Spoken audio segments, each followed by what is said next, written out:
working with Pfizer Oncology at Indore headquarters, sir. So I will start with the introduction slide, sir, first, and then I will hand over to Akash, sir, for moderation, sir.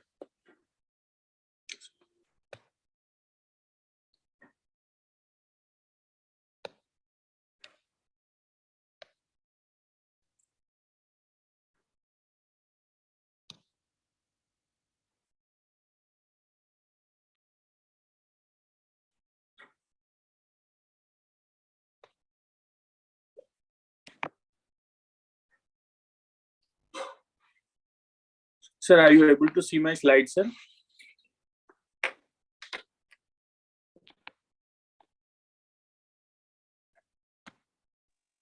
Yes. Yeah. So good evening, doctors, eminent faculties, and dear doctors. Today we are gathered here to attend our longevity meeting, which is Pfizer Oncology's initiative for lung cancer management. And today's our topic for longevity meeting is management of first-line ALK rearranged NSCLC. So today we have eminent speakers with us in our faculty list. So I will introduce the faculties first and then hand over to sir.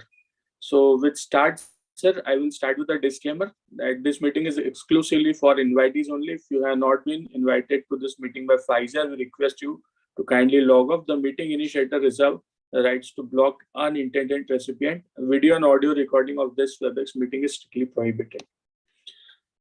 So we have first of all, we have Dr. Akash Tiwari, who will be moderating the session. Sir is a consultant medical oncologist at Shelby Hospital and ESIC Model Hospital, Indore.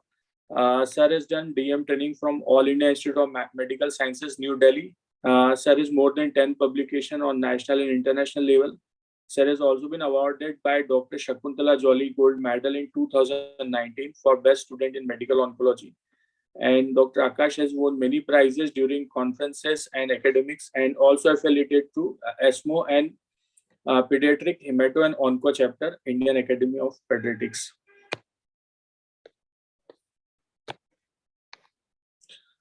Then we have in our esteemed panelist list, we have Dr. Bharat Bhosle, sir. Bharat Bhosle, sir, is a senior consultant medical oncologist attached to Bombay Hospital, Jaslok Hospital, HM Reliance Hospital of Mumbai. Sir's academic achievements include first prize for designing trial in adjuvant chemotherapy node positive hormone receptor positive breast cancer in Icon Nagpur 2011. Sir has won first prize in medical oncology quiz in COPE Chennai 2012. Sir has also attended various international, national, and state level conferences over last 10 years and had many publications in national and international journals. Sir has been also selected for the admission to University of Zurich ESO CS in lung cancer program for 2020 and 21. Then we have in our panel Dr. Ajay Kumar Singh. Sir is a medical oncologist and currently working as assistant professor in medical oncology department of Tata Memorial Hospital, Mumbai, with more than 5 years of experience in clinical oncology. Sir has done MD in internal medicine from Topiwala National Medical College and in Mumbai 2012 to 15. Sir has done DM from TMH Mumbai from 18 to 21. Sir's achievement includes gold medal in MBBS, received merit award for annual American Society of Clinical Oncology meeting 2022 during poster discussion on Chicago in 2022. Sir has more than 10 plus publications in international journals and participated in more than 20 national and international meetings as a speaker, moderator, and faculty and panelist. And last but not the least, we have Gautam Panda, sir. Sir is a consultant medical oncologist at American Oncology Institute, Nagpur. Sir has done DM and MD both the trainings from TMH Mumbai and participated in various clinical trials, poster, presentation, and newsletter. Sir has also participated in various national and international conferences. And sir, this is our agenda for our today's meeting. So now I am handing over to Akash Tiwari, sir. Hello. Hello. Hello. Hi, Nishant. I'm audible. Yeah, sir. Yeah, sir. Sir. Good evening. Sir, I am. Yeah. Good evening, everyone. First up, we'd like to thank Pfizer for this opportunity. Next, I'd like to thank Dr. Ajay sir, Dr. Bharat, Dr. Gautam sir for joining in. I hope we have a wonderful experience today in terms of the academics that we discuss. With a slight disclaimer, I live in Indore, a very deeply religious city. So you could have voices of bhajans in the background. So we'll enjoy it as we enjoy the academic feast. Uh,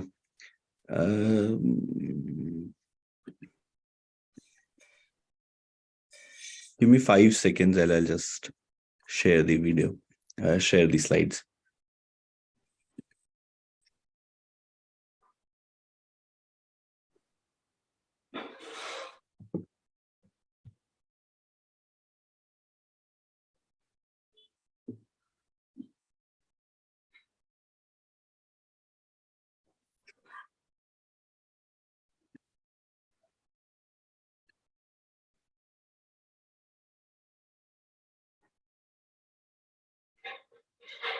Will you able to share it for me, Nishant? Actually, I'm having some troubles sharing it from here.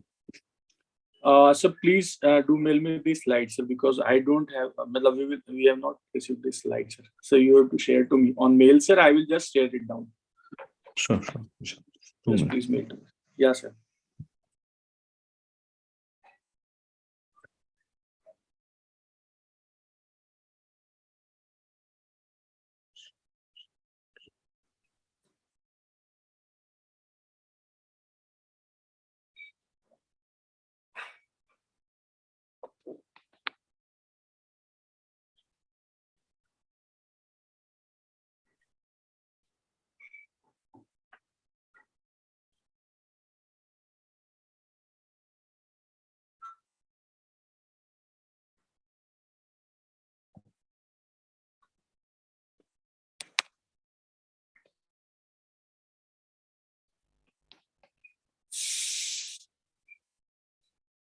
Thanks, Nishant. I've shared it with you. है ना? देख लीजिए. Yeah, sir.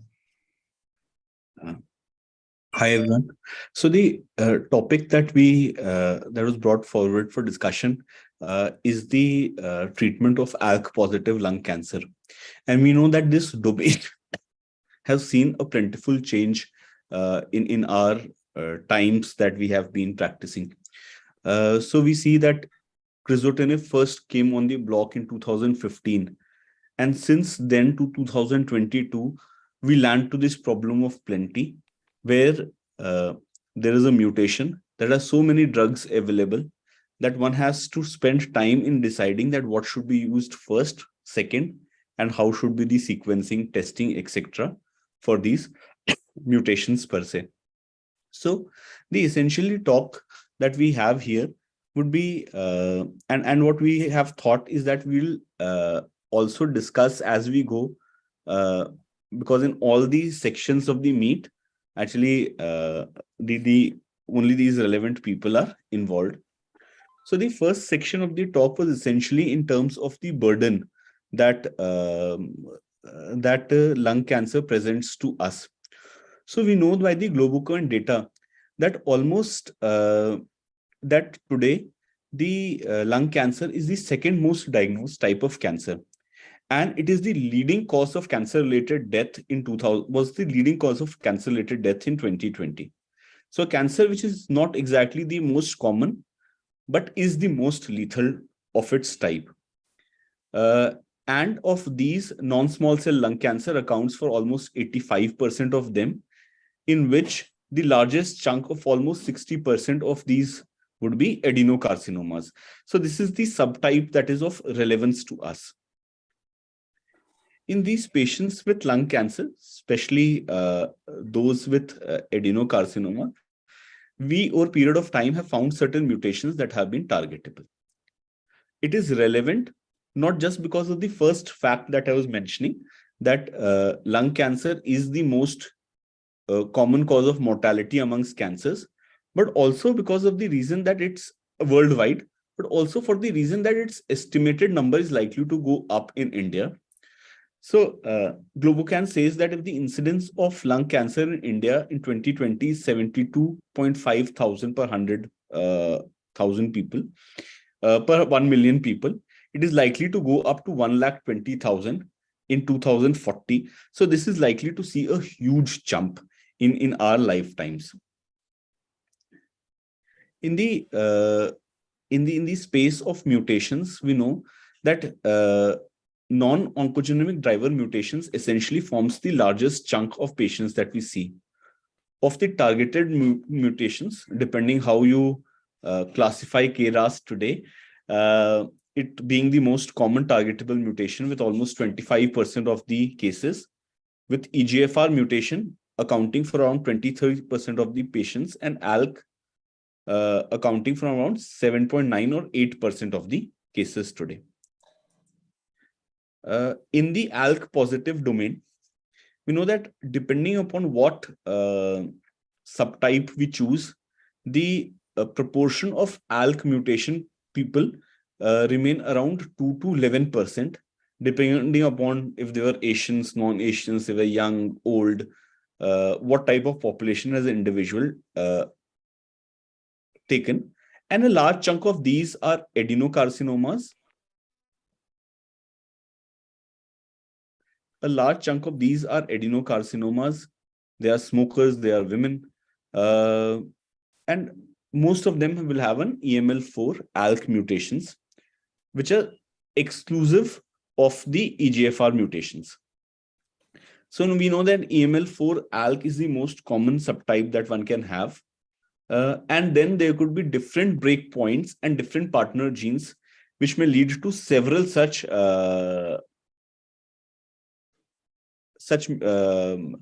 mutations leading to consecutive activation of the ALK gene. So, Nishant, have you got the mail? No, sir, I'm waiting for mail only, sir. Oh, I'll just check here. Yeah, so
Nishan, you could check your WhatsApp too as we discuss amongst ourselves. I think that would be a little helpful. okay, sir. Thank you. So essentially, we were here discussing the burden of the disease and the mutations that we have. So if our colleagues are there online and we could add up. So in your individual practice, Ajay sir, if you could tell him what proportion of patients that you see are actually ALK mutated. So good evening, sir. So in my practice, sir, we see around, I think we have public data also around 6 to 7% is the patients who are ALK positive, ALK rearrangement positive in lung cancer patients. Great. Bharat sir, Dr. Gautam, is the proportions different in your practice, similar, larger? Yeah, so basically, if you look at my kind of practice where I work in different hospitals, but my main practice is majority of the solid tumor practice is lung and breast. Whatever data I have collected, my patients before the practice of NGS. So I started practice somewhere around when the ALK was in the development. When I completed my DM, we started with using crizotinib. So that time the percentage was 2%, but with the latest labs available, quicker use of the NGS as well as the other technologies, percentage is somewhere around 5 to 6%. So I have total data of around 150 to 175 patients out of which more than around 12 patients are ALK positive, if you precisely ask me. So it's somewhere around 6%. 6%. So Gautam sir, Dr. Bharat raised an interesting point of the different tests that have been used over a period of time. So what is your practice currently for metastatic non-small cell lung cancers? In practical day-to-day life, do you send these NGS limited panels for all, or IHCs for some? How do you manage it, Dr. Gautam? So for a patient who is affording for everything, we generally do the NGS plus PD-L1, and that's it. For patients who are not affording for NGS, we send the EGFR by RT-PCR, ALK and ROS1 by ISC, and PD-L1 by ISC.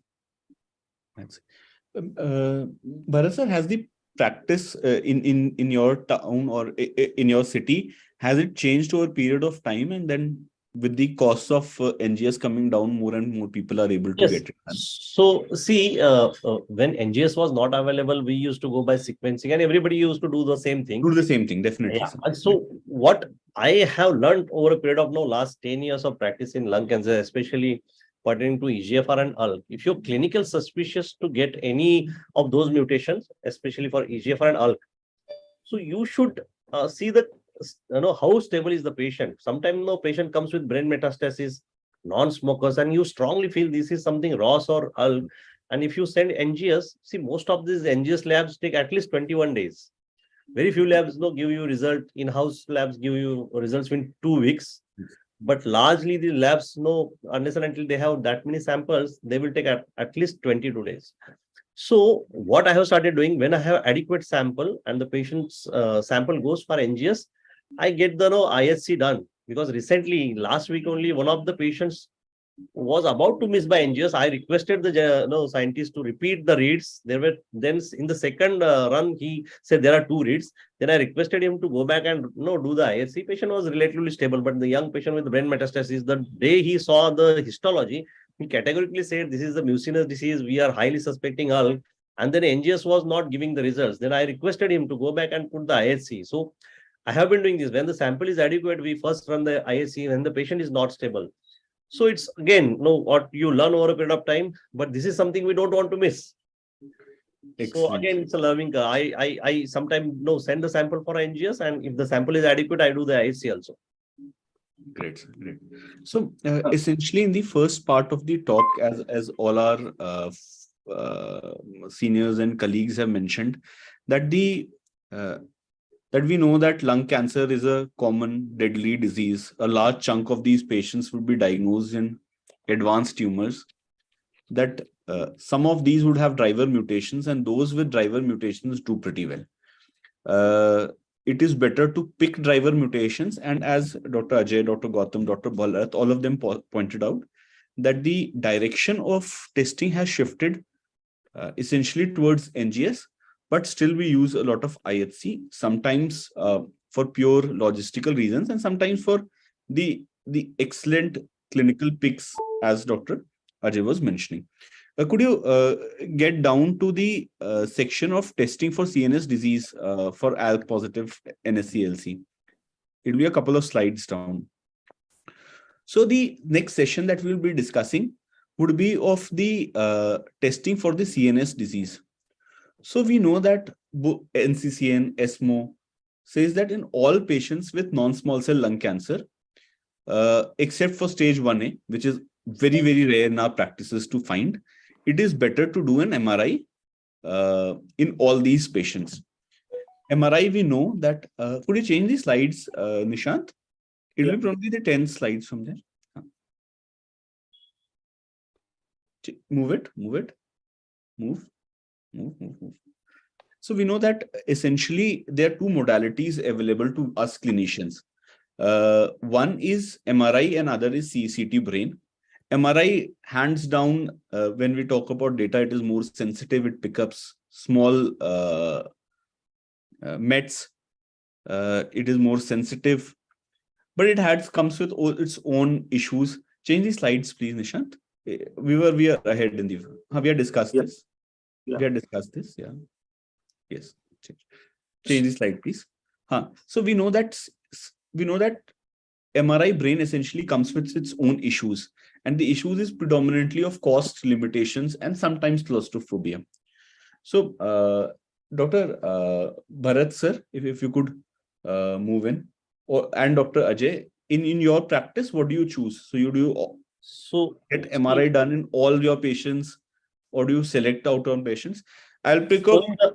Knowing the importance of picking up these cases, as I mentioned, to know 30% of the odd patients are presenting with brain metastasis, they are asymptomatic. So you have tiny nodules.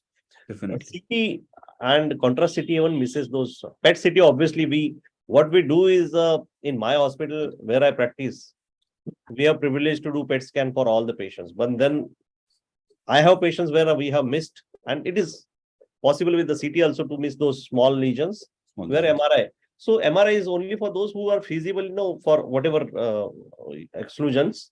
I do MRI for all patients just for the reason not to miss these mutations, because sometimes labs also know, as I am with my personal experience, then you can pursue, you can repeatedly ask for second biopsy and go for the mutational analysis to different labs. So I have gone to that extent also to change the lab and look for ALK when it is negative and succeeded, but not for all cases. In practice, if the patient is stable, there are no contraindications, I do MRI for all patients. Dr. Ajay, what is the penetrance of MRI in your practice? And I ask because I'll submit that in Indore. What happens if, say, you get a PET CT done to convince people for a second imaging gets tough. My honest submission. Dr. Ajay. So, sir, so what I'm expecting means you want to. So one is the question. Yes. One is So the Dr. question. Ajay, can I come in? So this question has been going on since last 10 years. Initially, people used to say only PET scan. But as I told you, if you do PET scan, there are patients who can grossly show you there is a brain lesion. Good. But if your clinical suspicion is very strong and you feel the patient is not smoker in that clinical profile, we do MRI for those patients, all subsector. I'm not generalizing. Sometimes we pick up the patients with PET also. Definitely. But I'll hands down agree that MRI actually is a must for all patients, except for those who have been picked with brain mets on another modality. I was asking, in true life, how many people are we able to get it done? So now, sir, now actually we also now we are recommending all patients, irrespective of their driver mutations, whether positive or negative, we are considering doing MRI in all patients. And if we are knowing that driver mutation is positive, then definitely there is no doubt we should get MRI brain in all patients. So in our practice, I think if I have the resources, I'll definitely go for the MRI brain in all patients. True. Yeah, Because Dr. we have Ajay, drugs available which are having a good CNS penetration, and maybe that will add life to the patients over above the quality of life. True, Dr. Yeah, Ajay. Dr. Ajay, I think we took his question in the other way. He was asking in what percentage of the patient is it feasible to have a MRI? So if I can answer this question. Hello? Yes, Sure. Yeah, see, I work in a institute, Bombay Hospital, where high volume of neuro patients are being operated on daily basis. We have 10 neurosurgeons with large volume of neurosurgery is being done. So do a MRI for any patient is not a big task. But I'm sitting again. I'm saying I'm in an institute where I'm privileged to have all those facilities to do anesthesia for these patients and to get it done.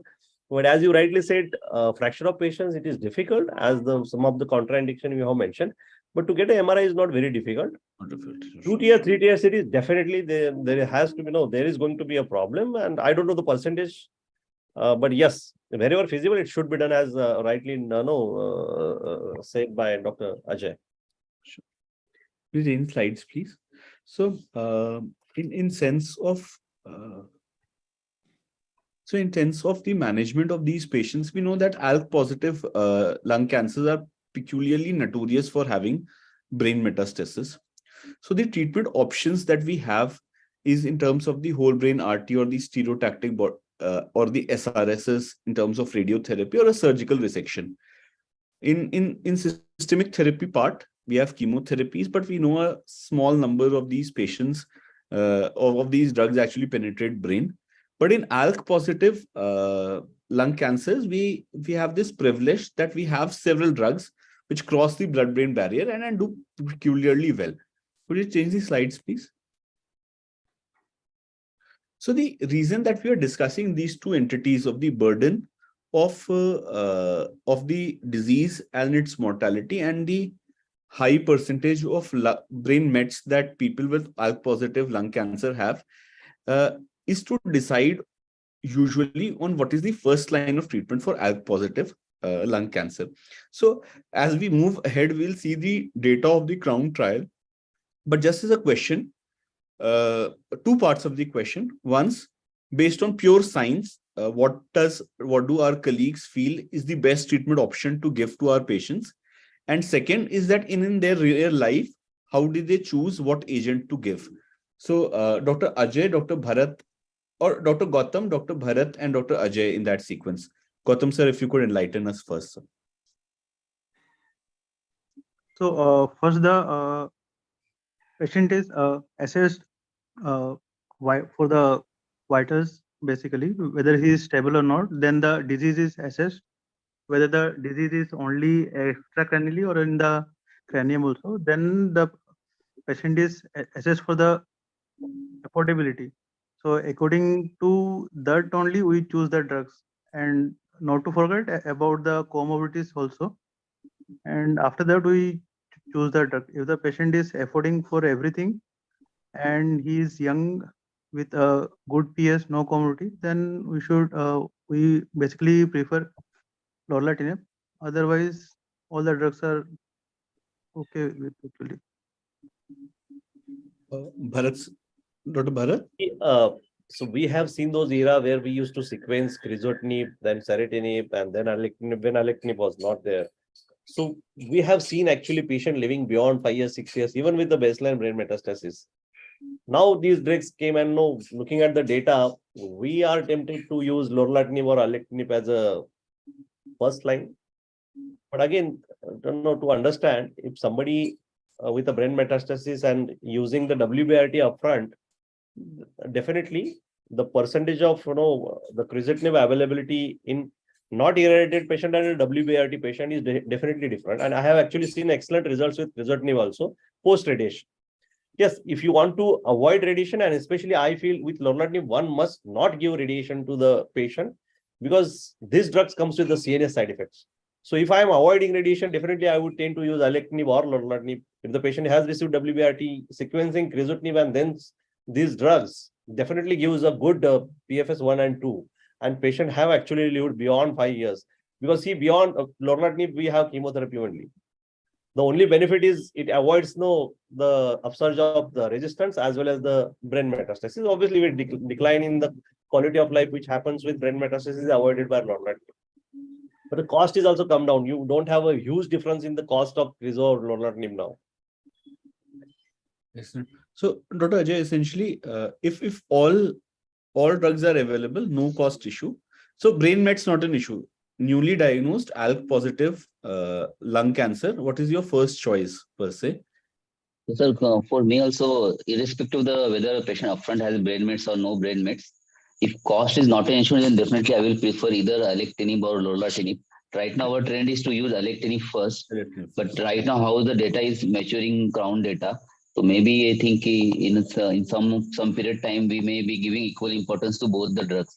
But so irrespective of brain mets, I will prefer to use these drugs. And if there is a brain mets, then definitely this will become a drug of choice. But I will keep crizo and ceritinib only in case of non-affordability. Otherwise, my first drug of choice between these two. So right now my practice is alectinib, but over a period I'm thinking once the data become more and more mature, so maybe the lorlatinib will be the equal drug of my choice. Excellent. And of the real life, what does individual use? I think Dr. Gautam and Dr. Bharat had rightly pointed out that a large chunk of our patients would end up receiving either ceritinib or crizotinib. In terms of first line, so option that I could see was between alectinib versus lorlatinib, and we'll come to it subsequently. So could you change the slide, please?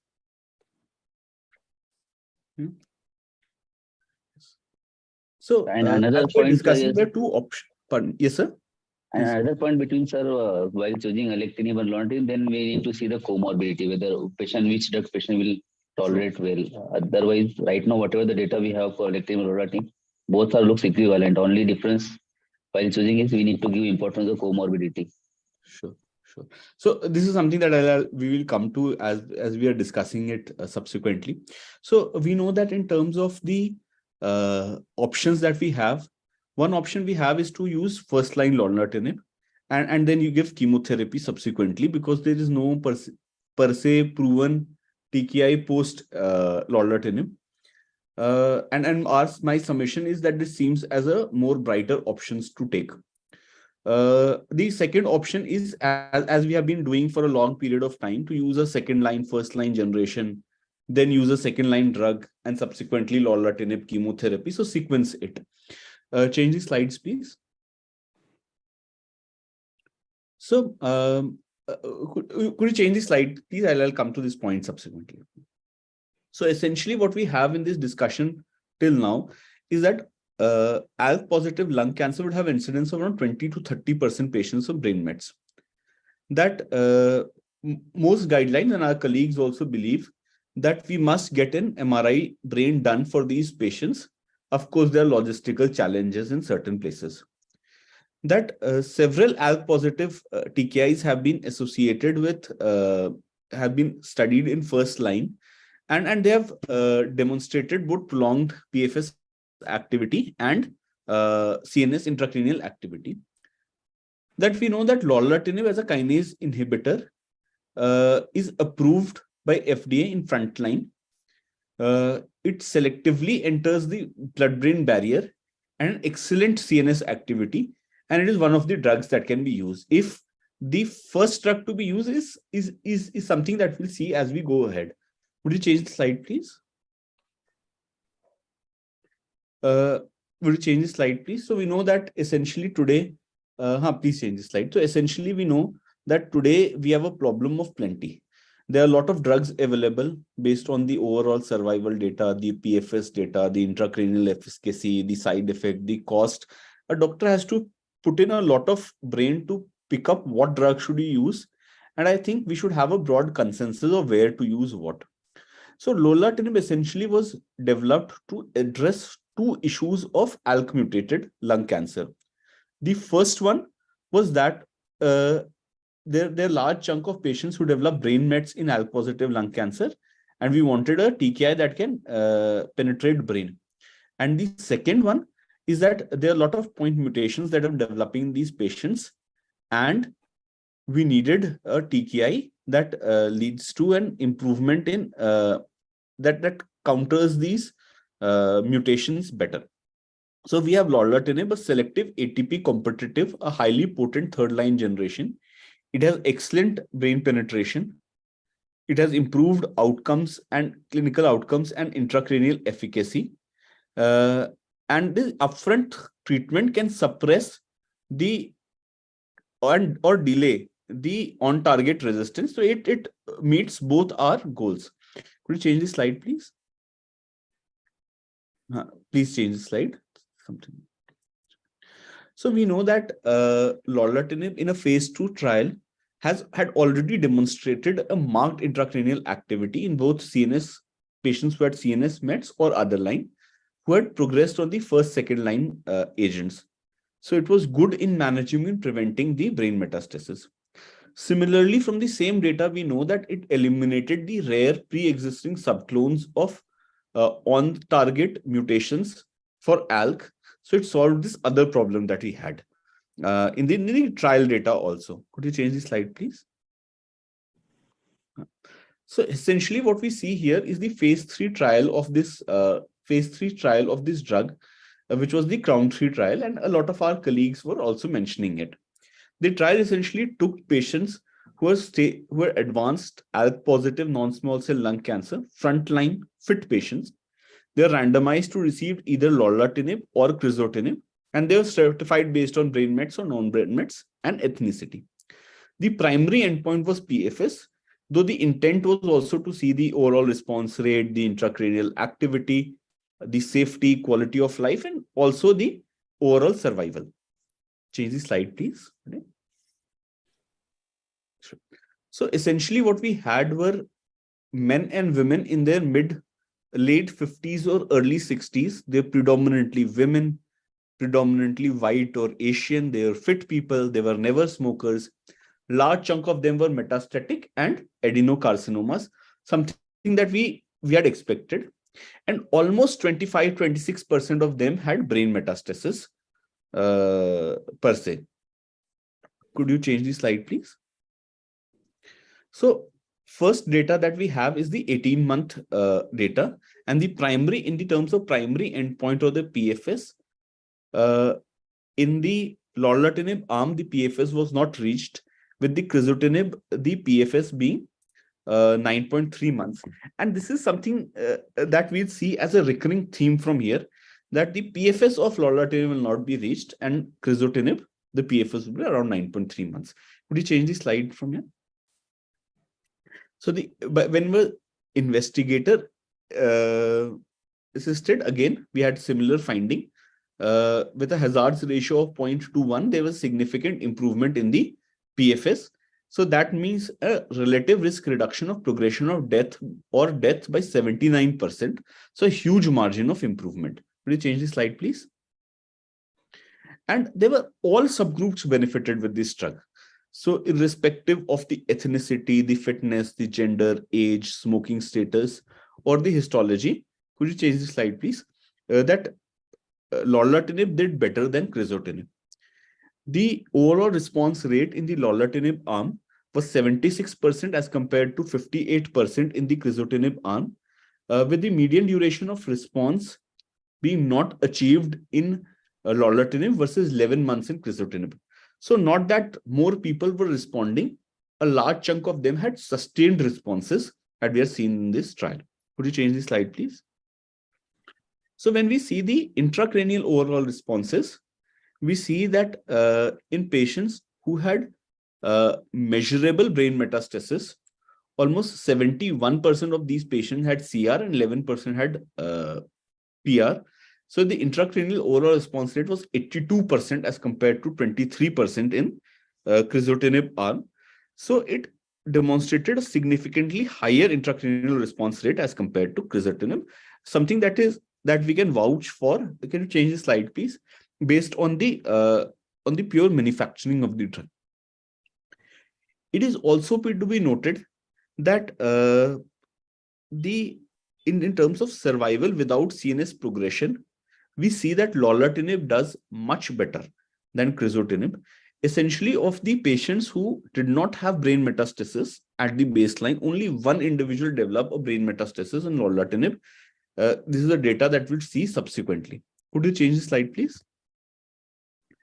So in terms of, and this data comes here, in terms of cumulative incidence of CNS versus non-CNS progression as the first event, cumulative incidence of CNS progression as the first event in lorlatinib was 2.8%, a meager 2.8% versus 33% in crizotinib. That in the crizotinib arm was 15.4% versus that in the non-CNS part was 15.4 versus 44.3% lorlatinib versus crizotinib. So could you change the slide, please? So what we have had till here is that a drug that improves PFS, that improves that has excellent overall response rates, that has sustained responses, it acts in brain, and it does not let people progress, at least in brain or systematically too. And we know that these brain progressions sometimes could be very bad for our patients. In terms of overall survival, we know that the data of the trial is not mature, and we do not have the findings here. Could you change the slide, please? So the another thing that we want to see in a drug that is so efficacious is that how much toxicity does it add to? And what I would want you to focus is in the terms of adverse effects that are leading to permanent treatment discontinuation or disruption. And we see that only 7% of the patients in the lorlatinib arm had discontinuation because of adverse effect as compared to 9% crizotinib. So crizotinib, a drug that we often see as a harmless drug, there were more discontinuations there as compared to lorlatinib for adverse events only, though there were slightly more interruptions in the lorlatinib arm. So we see essentially a drug that is safe and that can be used for long term. Could you change the slide, please? We'll also see when we are discussing the 36-month data is that these percentages do not change. So the individual who tolerate the drug in the initial half, they do significantly well as they go ahead. What are the toxicities that we have? So large chunk of toxicities are metabolic or CNS, hypercholesterolemia, hyperglyceridemia, edema,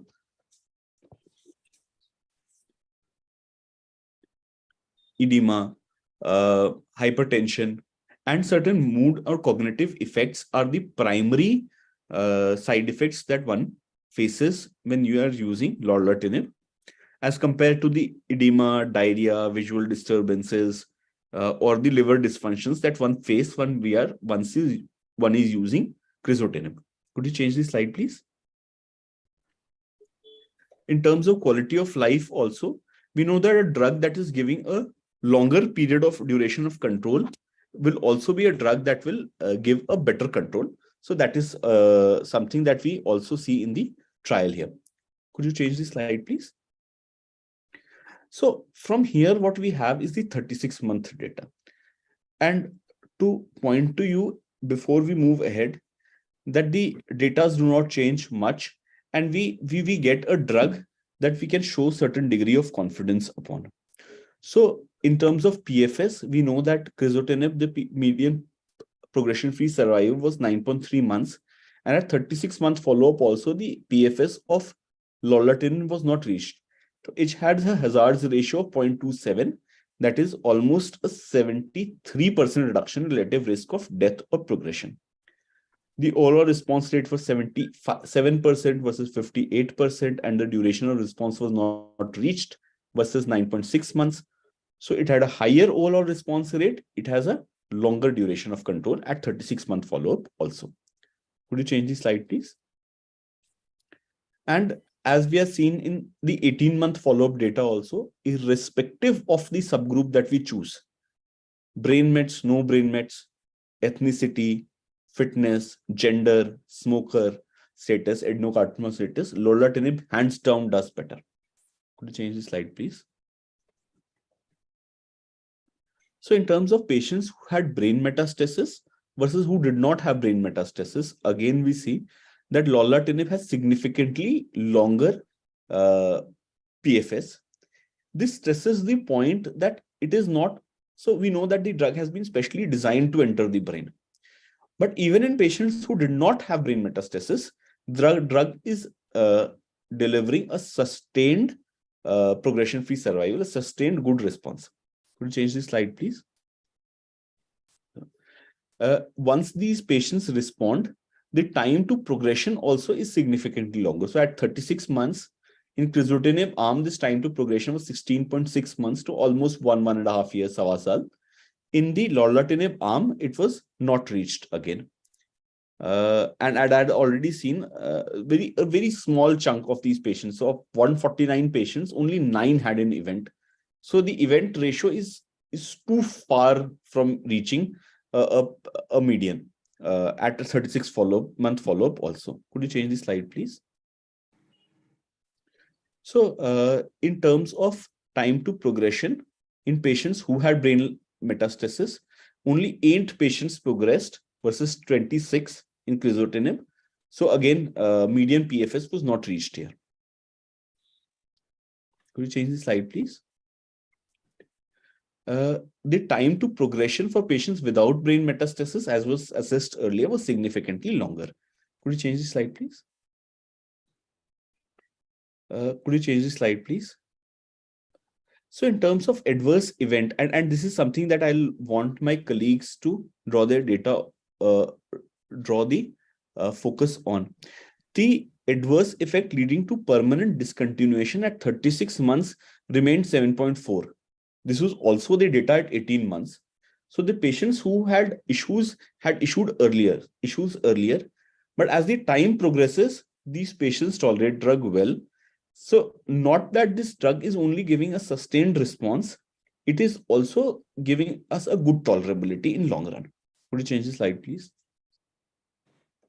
So in terms of safety profile, as we had discussed earlier, the predominant issues with lorlatinib continued to remain that of metabolic side effects, hypertension, fatigue, and certain cognitive issues. In crizotinib, these issues remained the liver dysfunctions, the visual disturbances, edema, and diarrhea. So two different set of side effects. Could you change the slide, please? So again, we had discussed in terms of 18 and 36-month follow-up, and this is what we are trying to follow up in that next 18 months duration. Only 0.4 extra % patients had actually a discontinuation of drug. So in long term, this drug did pretty well. Change the slide, please. So the key takeaways from the CROWN trial was that with approximately 18 months of additional follow-up, so 18 plus 18, it showed that a drug has a significantly better PFS. So a 3-year rate was 63.5% with lorlatinib versus 18.9% with crizotinib. That is an excellent intracranial response. That all these responses were sustained and the side effects were not significantly increased with long-term usage. It is also to point out that of the patients who did not have brain metastasis and who were taking lorlatinib, only 1 of the 112 actually developed a brain mets in long term also. So we see a drug that is safe for long term use and very efficacious. Could you change the slide, please? So this essentially stops the discussion of the CROWN data.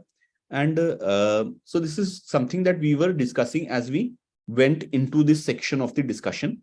And I'll want my colleagues to opine on this, and I'd like Dr. Gautam to start with it, and we'll want everybody's opinion to it. So what are your impressions of the CROWN trial data? And the science part, so everybody had said that they have this choice of alectinib versus CROWN, alectinib versus lorlatinib. Does this data impress you to choose one over the other? Bharat sir, then Dr. Gautam and Dr. Ajay, in that sequence, if it is okay. Yeah, as I said before, also the data, if you look at the in patients with brain metastasis, the number of CRs you get with lorlatinib, again, those without brain metastasis, you prevent those number of mets is extremely good, and we all are tempted to use these drugs. There are two drugs which we would like to use in the first line is alectinib versus lorlatinib. We don't have a head-to-head trial.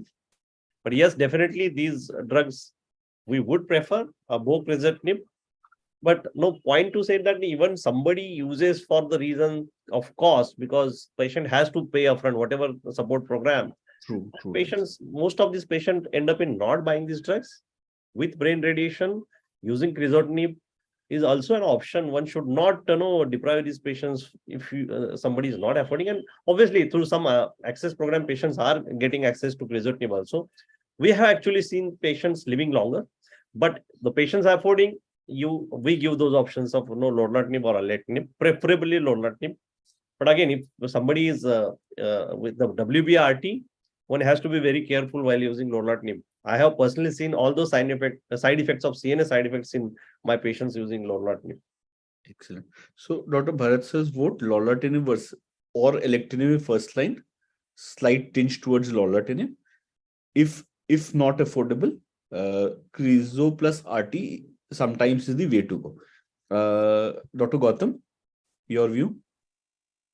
So the CROWN trial is basically a landmark trial, but the main thing that should have been done is basically the outcome as per the AML ALK fusion variants, which is still not Excellent, clear. excellent. So some patients with different variants basically respond similar to the crizotinib, and some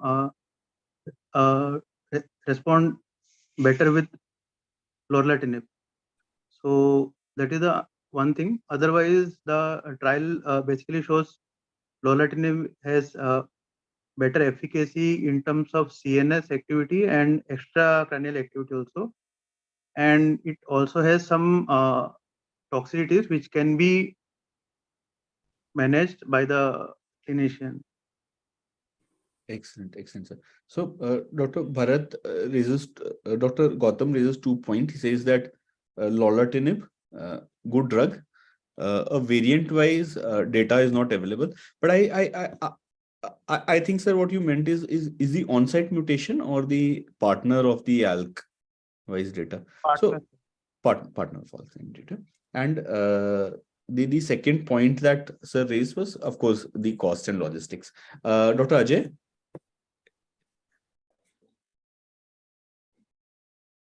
Dr. Ajay, am I audible?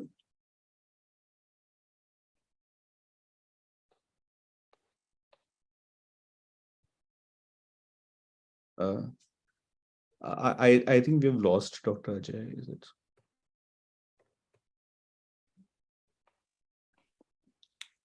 Nishant, am I audible? Yeah, sir. Yes, sir. You are audible, sir. I think. No, sure. No, but essentially we have this view from the house. I just like to poke in a little in two drugs where we know that the head-to-head data is not available, but one looks promising. Do you think that even the cost of the drug per se also favors Lorla versus alectinib? Gautam sir or Dr. Bharat, anyone? Yeah, sure. The cost is very cheaper for the. In terms of Lorla versus alectinib, is it lorlatinib that is cheaper per se? Yeah, Lola is cheaper actually. Will be I patient think the cost Lorla has also come down. If they have to upfront pay the cost and then 1+1 program like 1+1 that. free. Calculate the cost is not that much. there's no big difference. No big deal. Because alectinib also the cost has come down a little bit. I'm not updated because I haven't used it in last 6 months. So what I could calculate, sir, I was just calculating for a patient. I thought lorlatinib was cheaper than using alectinib. No, it's cheaper than alectinib, right? Lorla is cheaper than alectinib. But one thing, no, they have not reduced the cost of crizotinib. It's same, which is there since long time. The assistant is like 8 cycles or 10 cycles, and then it's free. That is something that. Could you change the slide, please, Nishant? And there's a food for thought for you. If they reduce the cost of crizotinib further, I think no. I'll tell you, the patients on sequential therapies also have done well. And in my subset of patients, those patients who have lived the most, 7 or 8 years is those patients who have received all the drugs in sequence. But again, this is an anecdote. I don't have big numbers. Sure. Agreed, sir. So, the guideline recommends lorlatinib as first line. Of course, it also does alectinib, brigatinib, ceritinib, crizotinib as first line. And there are also options of sequencing. So this one, could you change the slide, please? So this one problem that everybody was pointing out, that we do not have a head-to-head comparison. And I believe that we are unlikely to have one anytime soon. So there's this network meta-analysis, which took individual patient data analysis. Could you change the slide, please? Of all these drugs, because they were essentially compared with crizotinib, and then has summarized in terms of, could you change the slide, please, in terms of which drug has the best PFS benefit and what dose. So that's how it is.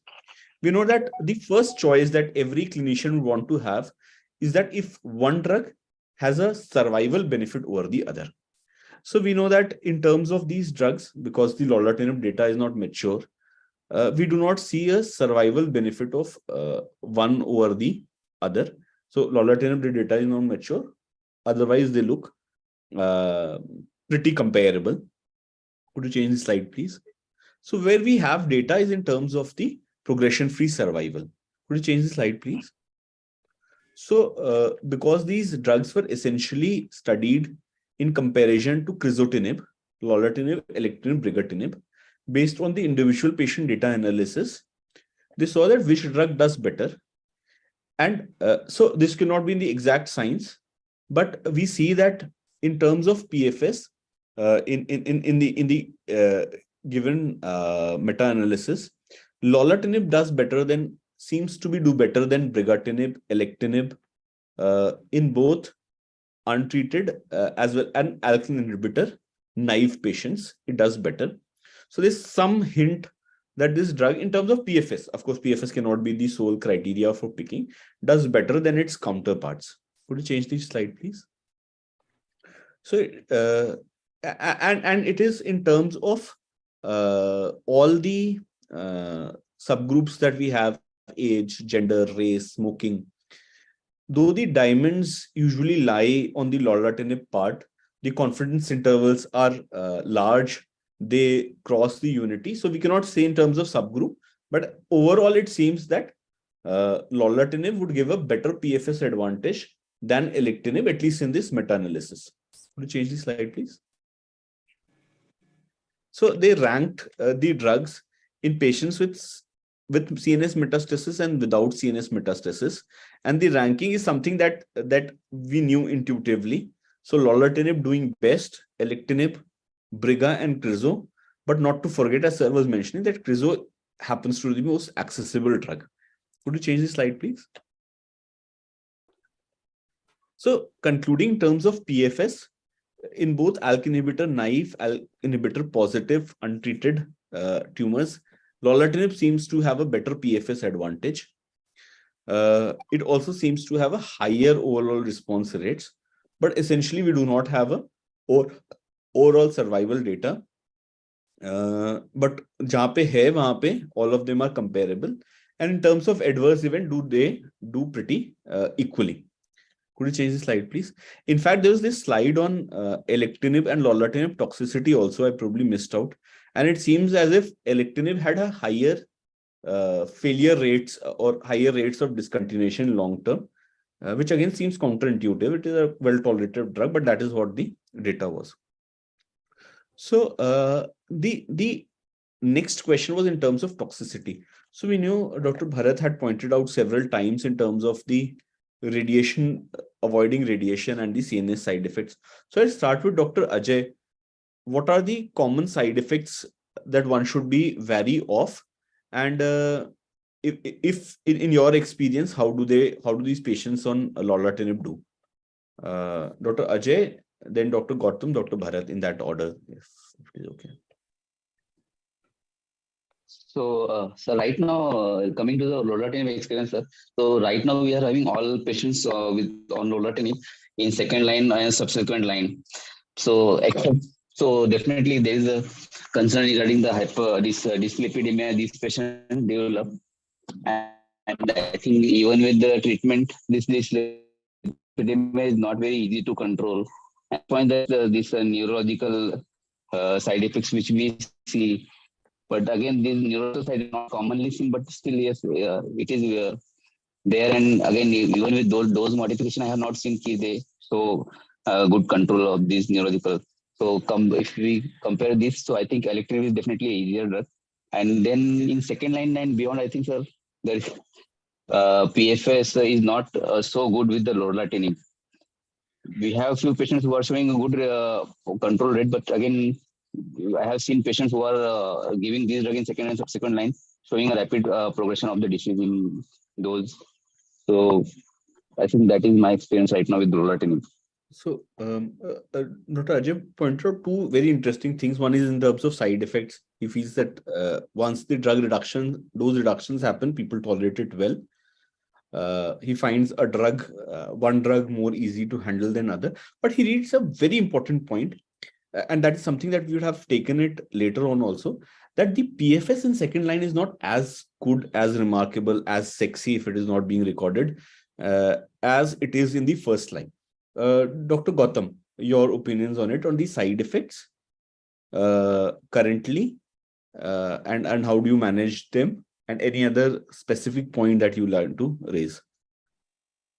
Dr. Ajay has basically rightly pointed out the side effects. So the main side effects are basically hypercholesterolemia, triglyceridemia, edema, and hypertension. And those patients who are post whole brain RT, they are basically slightly dizzy, or they sleepy, and they develop ataxia, because these patients are going to live longer. So this cognition impairment will also hamper their day-to-day life.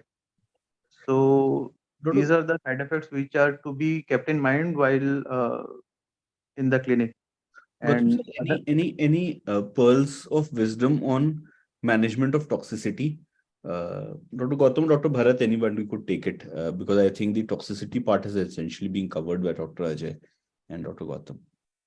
The management of toxicity is the common that you see. How do you manage it in your practice? so there has to be a baseline lipid profile and regular monitoring of the hypertension and Perfect, sir. cardiac function. Others are okay basically, and you have to clinical see whether the patients are tolerating well or not. There's significant toxicity, of course, one can reduce dose. Yeah. So, Dr. Bharat, if you have something to add on this discussion of See, with all tolerability, toxicity management spectrum, and also this interesting point that Dr. Ajay raised, PFS not being good in second line. yeah, so post crizotinib and ceritinib or alectinib, if you use lorlatinib in second hand, it is not giving that great data which is seen in the first line. That I agree. But again, I don't have personal lot many patients in the second line on Lorna. Cost is the main concern. But coming to the toxicities, what you asked according to this slide, these patients needs to be evaluated at baseline as well as frequent evaluation, because hypercholesterolemia and hyperlipidemia is a big problem. Better to know, detect it and put them on those effective drugs. We in oncology, not paying much attention to the lipid lowering agents, but it is time with immunotherapy and targeted therapy. We should be practicing as a physician, which we are basically taught in a way. Sometimes these patients do develop, like from crizotinib, we have seen these patients developing liver toxicity also. Some of these alectinib patients also do develop liver toxicity. Sugar levels needs to be checked properly. Dose reduction is very important. If you get grade 2 and above toxicities, stop the drugs or reduce the doses in time when the toxicity goes back to grade 1. Even after reducing the doses, these drugs are effective. So to find out the toxicity is graded properly and reduce the doses is very, very important for these newer third generation ALK inhibitors. Excellent, sir. Thank you. So just pointing out my personal thought on this. For a significant period of time, I believed that lorlatinib is a very toxic drug. And my thought came from this sole patient on a clinical trial that I saw who had significant neurocognitive issues. But over a period of time, and my confidence usually changed with one of my colleagues presenting his data on patients who were on compassionate basis lorlatinib. And it seemed as if apart from a few patients who had these cognitive issues, which were managed on dose reductions, the drug journey was pretty smooth. So it was as smooth as one would imagine for a alectinib or any other drug. And in subsequent period, this has been my experience also, that seldom do you need to reduce doses. And if once you reduce the dose, the side effects settles. And in most patients, you are able to come back to the dose that you had initially planned to. And as Dr. Bharat had pointed out, that the drug is effective in a slightly lower dose too. So that does not alter, but in large chunk of patients, you are able to come back to the dose that you intend to give. Could you change the slide, please? Change the slide, please. So essentially what we are discussing is the side effects that we have. We know that one issue is that of hyperlipidemia.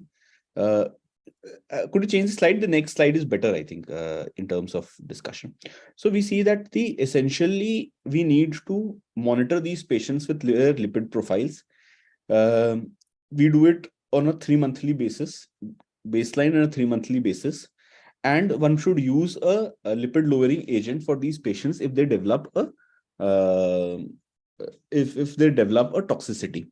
So for most patients, in addition of a lipid lowering agent would suffice.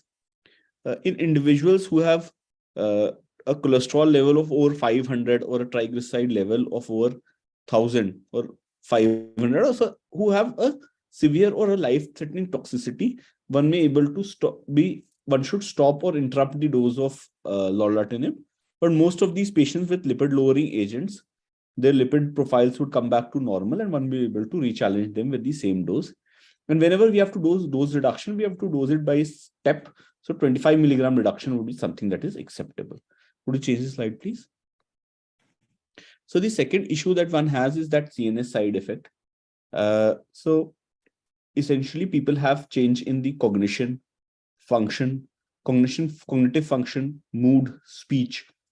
They're usually mild in severity, and it improves once the dose is slightly reduced or interrupted. And for most of these patients, we are able to return them back to the baseline doses. But even with reduced doses, they do not fare poorly as compared to their counterparts. Could you change the slide, please? So in moderate or above moderate side effects, one may be able to withhold the drug till such time that the side effects return to normal. And we must re-challenge them with a one step below toxicity. We know that only almost 7% of these patients would require permanent discontinuation due to side effects for any reason. Would you change the slide, please? So the second question, essentially this section is in terms of when the patient has progressed. So we have 4 questions that we had. Do you rebiopsy every ALK mutated patients at progression? So this is one. Is there any preference while using tissue versus liquid? Do you believe that there is an unmet need in this area? So what can be done to address it? And do you believe in sequencing of the drug or using the most potent agent upfront? And this is when you're not considering cost. So only signs of it. So at progression, rebiopsy or liquid biopsy, is the liquid biopsy justified? I think we'll address that first. If Dr. Gautam can take it for us, sir. Gautam, sir. So for a patient who is ALK mutated at progression, we do a biopsy, and preferably it is from a tissue. If the patient is not willing or the tissue is not accessible, then we do it from the blood. Sure, sir. And this is our progression, sir? And yes, definitely. This sort of progression. And but yes, Dr. Ajay, do you rebiopsy and at progression and liquid biopsy versus NGS on a solid? So right now, sir, whatever method, at least most those dominant labs in India. So we are not very confident regarding liquid biopsy. But if you asking regarding Garden 360 or Foundation, so definitely if patient not willing, I will go for the liquid biopsy. Yeah. So and if those are not options available, Garden 360 or Foundation, then I will prefer to go for tissue biopsy only. But yes, after progression, we need to do a re-biopsy and confirm the resistance mechanism. And because there is again, we may get some alternate mechanism to target the drugs, to target the mutation. But sir, any specific inputs so here?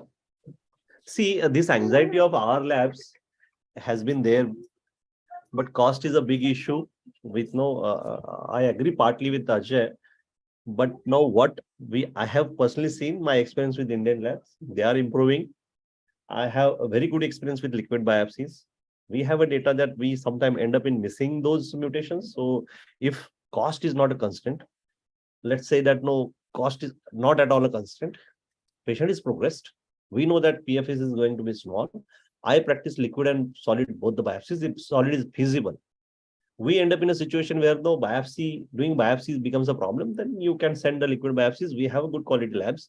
And a couple of patients I have got reports of even we have picked the RNA based fusions, and patient has responded very well. If patient is on first line and second line, definitely you must do a biopsy, which I have done before. Couple of patients with foundation, and we have actually those patients were on alectinib, and foundation used to give the second biopsy free of cost. 2 patients I biopsied and fortunate to pick up the resistance mutations, which were actually resistant to lorlatinib, and those patients were sensitive to ceritinib, and patient was started on ceritinib. See those, so such cases, it is very important. This information is very important to rebiopsy the patient. They progress on first line and second line, and when you have access to liquid biopsy, patient in second line and third line may not have much time. You better send both the together if cost is not a problem. So essentially the consensus is that if one can biopsy, it is better to send a biopsy for mutational analysis or the NGS upfront. My skepticism is essentially in convincing people for a second biopsy. Second is easier, third, fourth is tough. So that has been my experience. I'm sure people would have a different view on that. So, sir, I have one question here. Sure. Because Bharat sir is the most experienced right now. So, whether sir, in Bharat sir, whether in your practice, have you seen any patients who was having no mutation, means there was no any actionable thing in solid NGS, but in liquid you found something additional information in terms of actionable mutation?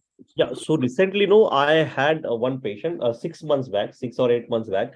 Patient came with cardiac tamponade and a mediastinal mass. There was no lung lesion, and the biopsy done in one of the reputed hospital in Mumbai suggested thymic carcinoma.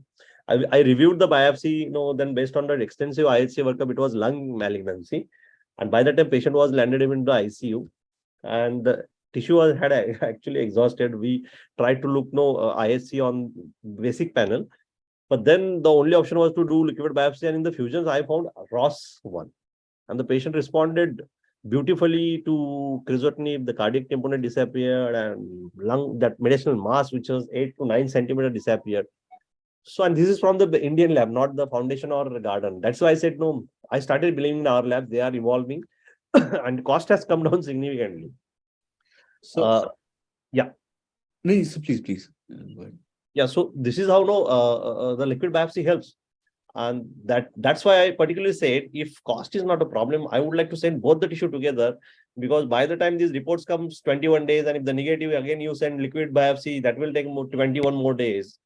In that much of period, there is a possibility that patient progresses and end up in seeing no drugs in his life. But both tissue as well as liquid should be done when cost is not a problem. But unfortunately, 95 to 98% of our patients end up in doing at least one biopsy. Cost for drug is a big issue. Whatever we say on panel, no, I am arranging through the compassionate and this and that. It takes a hell of you have to do right and left and try all the attempts to get those compassionate. Compassionate drug also does not reach in time 3 or 4 months. I lost one ROS1 patient. Crizotinib cost, even that's why I'm saying to Pfizer that your cost of crizotinib has been there only. No, I understand your program is 8 or 10 months, but it has not come down drastically over a period of last 8 years. And this drug is the most commonly used drug by all ALK positive patients. Note down my point. This is the most commonly used drugs, ROS as well as ALK positive patients. So Nishant's video is on, and we see uncomfortable looks on his face. So you have to understand these patients who receive crizotinib, they do live maximum. These are the patients who have received. Yes, the data with lorlatinib looks good, but how many patients, those who are paying from their pockets, are affording lorlatinib? So yeah, sir, we are actually in process of convincing our higher authorities, and I will send you a message once again. So what happens? I have a beautifully responding patient. As you mentioned, don't record it, sexy response. I have a couple of patients who have excellent response in the brain. But then again, having said that, even the patients on lorlatinib fail. Patients on alectinib fail. Excellent. So coming to the $1 million question, and the question is for an individual, and again, sir, the question essentially based on the science of it. Do you believe in using the most potent agent first or sequencing? And though I am not one who should be voting first, but my vote is for the most potent agent first. I think that Yes, patients with completely lung cancer they may not see a second line, third line. They should Yes, use the first absolutely, line first. absolutely, And absolutely. with that view, everybody, Bharat sir, Gautam, Ajay, Dr. No, I do Ajay. agree with you. The most potent drug should be upfront. But again, we are living in the third world country where no, the most potent drug is not accessible to all. That's why. That is why my take. If somebody is using sequencing just for the logistics, that is not wrong also. No, that is absolutely agree. Absolutely. And most of us do it for most of the people. So, Dr. Gautam, Dr. Ajay, on this question, science only, most potent agent versus sequencing. And I So for agree, me, because some people may have this reservations of not having a second line option post lorlatinib also. So sometimes people have that reservation also. So for the science of it, most potent agent first or a sequencing? for me also, sir, the best agent should be the first one, and I will not keep sequencing as an option if there is no resource constraint for me. Yeah, Dr. Gautam? definitely the most potent one. And with this, we enter into the last leg of the presentation. Nishant, would you change it? It is essentially in terms of the resistance pattern of the ALK TKI. Could you change the slide, please? So we know that resistant second generation TKI is largely driven by G1202 R mutations, and these domain mutations are essentially sensitive with lorlatinib only. Could you change the slide, please? Which is different from that of the crizotinib, where you could have mutations that are sensitive to the other second line agents also. In patients who have received a second line agent, large chunk of them would have a mutation that is sensitive to lorlatinib only. Could you change the slide, please? And with this rarity that sometimes people may have a mutation that may not be sensitive to lorlatinib but to crizotinib, and it is also reported in literature. So you find case reports for this. For most of the time, these drugs are sensitive to lorlatinib. So if we have not been fortunate enough to use it in first line, and we are not able to get a tissue biopsy, not being able to get a liquid biopsy, it is potent enough to use the same drug in second line. The only issue is that sometimes there could be ALK independent resistance mechanism. So it could be an EGFR overexpression, it could be a MET gene amplification, it could be an NF2 loss of mutation function as with lorlatinib. Could you change the slide, please? And this is what Dr. Ajay raised, and something that I also wanted to discuss at that moment, but waited for this slide, that the worst part is that as the number of lines increase, the effect of your most effective drug goes down. So for less than 2 prior lines of therapy, the median PFS has not been achieved. From that to 11.2 months for more than 2 prior line of TKIs, and 6.5 months for next or more 3 or more line TKI. What is essentially happening is that these mutations are then getting accumulated. The point mutations that were in low volumes are getting accentuated, and we are losing or the effect of a very effective drug. Could you change the slide, please? Change the slide, please.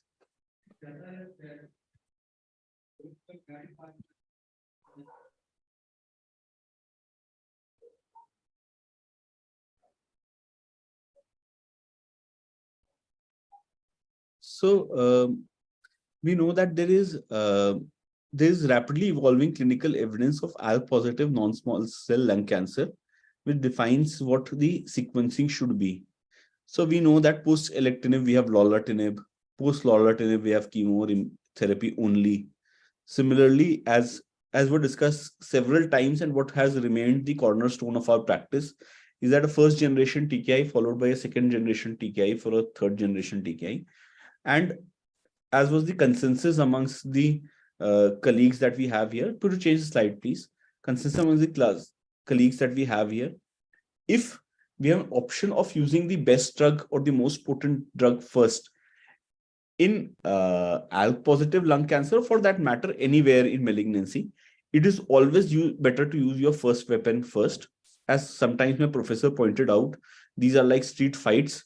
If you hit the first punch hard, you might win. If you do not hit your first punch hard, either you will be beaten or you will not get a chance to beat the individual you want to.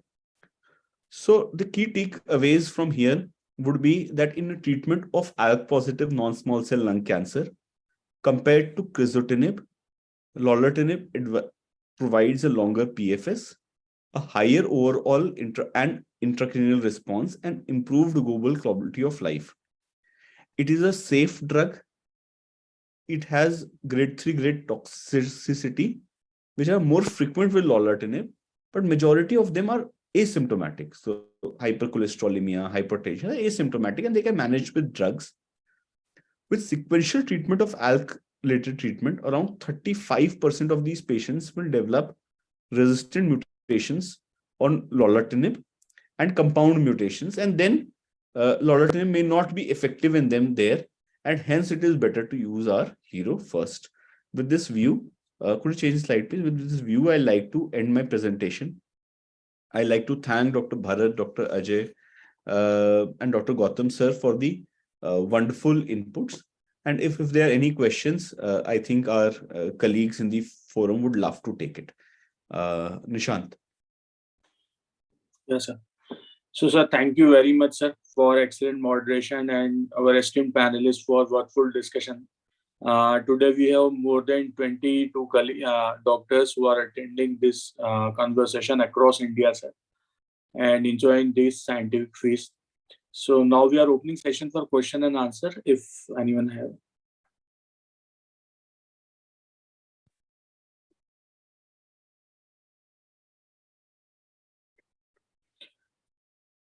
So if not, sir, we can fill out, then we can close down this meeting, sir. Thank you, everyone. Thanks for the active participation. Yeah, sir. Anybody So once again, words? yeah, sir. Thank you, sir. Thank you very much, sir. Akash, sir, Bharat, sir, Gautam, sir, and Ajay, sir, for giving their valuable time in evening, sir. So once again, thanks. And now we can log off, sir. Thank you. Thank you, Atul sir, for good this nice presentation. Thank you, sir. Thank you. Thank you.